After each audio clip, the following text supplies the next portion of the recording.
जी नाजरीन, आपको breaking news से आगाह करते चलें कि एसएसपी मलिर ने एसएचओ शालतीफ टाउन और हेड मोर शालतीफ टाउन को सस्पेंड और रिवर्ट कर दिया गया है।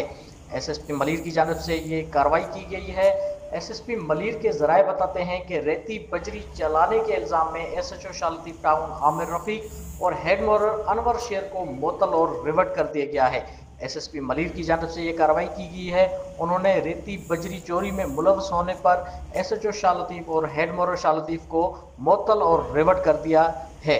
इस सिलसिले में मजीद राब्ते के लिए हमने रब्ता किया है मलिर के नुमाइंदे मुख्तियार चांडियों से। जी मुख्तियार चांडियों, बताइएगा क्या मजीद तफसीलात हैं इस हवाले से।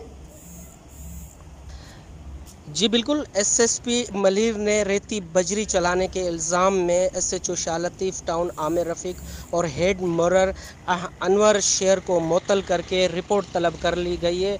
और इस सिलसिले में ज़राए ने ये बताया है कि एसएचओ को पहले भी वार्निंग की गई थी, मगर उसके बावजूद भी मलिर में रेती बजरी का कारोबार जो है बड़े ज़ोर से चल रहा था। उस पर एक्शन लेते हुए एसएसपी मलिर ने एसएचओ शाह लतीफ़ आमिर रफ़ी को मुअत्तल कर दिया गया है। जी।